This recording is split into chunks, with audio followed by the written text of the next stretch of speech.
Hello दोस्तों, कैसे आप लोग? आए आप सब अच्छे होंगे। तो आज का जो हमारा क्लास है वो है सेकंड लॉ ऑफ थर्मोडायनेमिक्स पे, कि हमारा जो सेकंड लॉ ऑफ थर्मोडायनेमिक्स है वो क्या कहता है, उसमें क्या स्टेटमेंट है, उसका क्या मतलब है, वो समझते हैं आज के क्लास में। तो जो सेकंड लॉ ऑफ थर्मोडायनेमिक्स है उसमें हमारे दो बहुत बड़े महान साइंटिस्ट ने दो स्टेटमेंट दिए हैं। पहला जो स्टेटमेंट है वो केल्विन प्लांक का है। जो केल्विन प्लांक जी है वो बोलते हैं कि it is impossible to construct a machine that convert all the heat supply into the work. इसका मतलब ये है कि कोई ऐसा मशीन बनाना संभव ही नहीं है, पॉसिबल ही नहीं है, जिसको हम जितना भी हीट सप्लाई दे उसका वो एक्चुअल मतलब जितना हीट हमने उसको दिया इक्वल टू वो वर्क दे दे। मतलब जिस मशीन की 100% एफिशिएंसी हो, कोई लॉसेस हो ही ना। जो कि हमारा फर्स्ट लॉ ऑफ थर्मोडायनेमिक्स बोल रहा था कि जितना हम उसे वर्क देंगे उतना वो कन्वर्ट कर देता है, वर्क को कन्वर्ट कर देगा हीट में, हीट को कन्वर्ट कर देगा वर्क में। उसमें लॉसेस नहीं बता रहा था।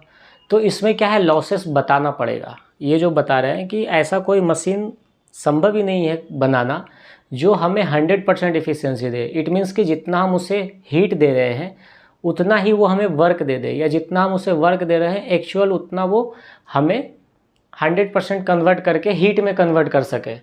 तो ये हमारा जो स्टेटमेंट था ये है प्लांक कांस्टेंट का।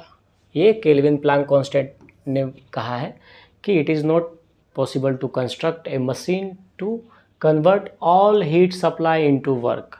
तो उसका जो फॉर्मूला है मैथमेटिकल ये हो जाएगा Q1, मतलब हमारा जो हीट सप्लाई और हीट रिजेक्टेड का बीच का जो डिफरेंस है या डेल्टा Q बोलेंगे, तो डेल Q होगा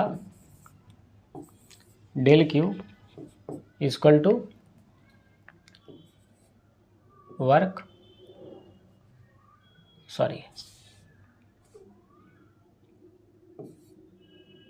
डेल U प्लस वर्क। इसको बोल सकते हैं कि जो हमारा हीट सप्लाई होगा और हीट रिजेक्ट होगा, ये दोनों के बीच में जो वर्क डन आएगा हमारा, वो कैसे आएगा कि जो हमने इंजन्स को हीट सप्लाई दी तो उसमें से कुछ ना कुछ अगर वो वर्क में कन्वर्ट हो रहा है तो कुछ ना कुछ लॉसेस भी होंगे।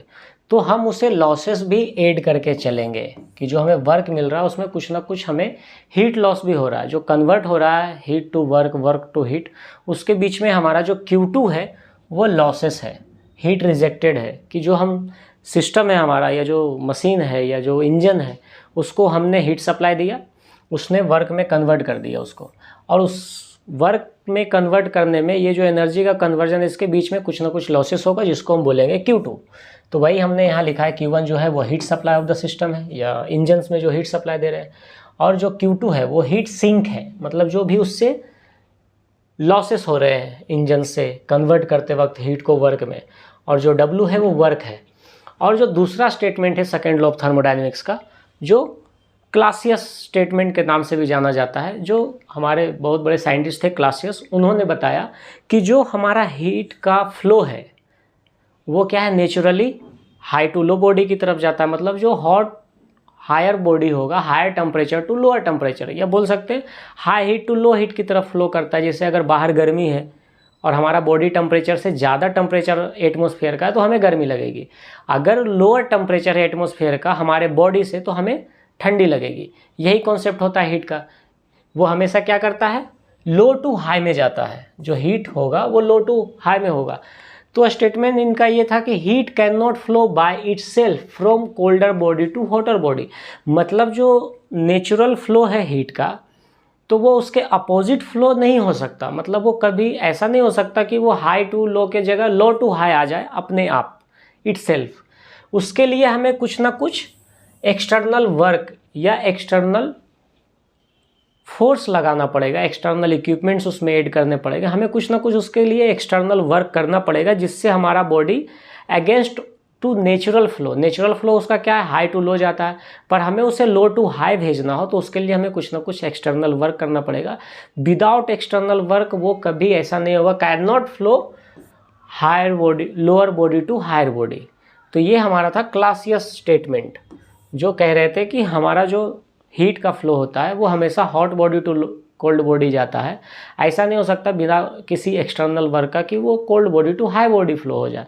तो इसी कॉन्सेप्ट पे आया अपना रेफ्रिजरेशन सिस्टम, जो भी हम आज घरों में यूज़ कर रहे हैं, air conditioning system, refrigeration system, ये क्लासियस स्टेटमेंट पे है। उसमें जो हमने एक्स्ट्रा वर्क दिया है, उस एक्स्ट्रा वर्क बोल सकते हैं कि हमने क्या दिया है, उसमें जो कंप्रेसर दिया है, जो लो हाई बॉडी से टेम्परेचर को कंप्रेस करता है लो बॉडी की तरफ, तो वो क्या है, एक्स्ट्रा वर्क है जो हम इलेक्ट्रिसिटी से वो जो कंप्रेसर चला रहे हैं, जिसके हेल्प से हमारे जो रेफ्रिजरेटर का टेम्परेचर है वो हमेशा लोअर होता है, और लोअर बॉडी टेम्परेचर से ही वो क्या करता है, हीट को एब्जॉर्ब करके एटमॉस्फेयर में भेजता रहता है। तो हमारा जो सेकेंड स्टेटमेंट था क्लासियस का, उसी कॉन्सेप्ट पे बना है रेफ्रिजरेशन सिस्टम।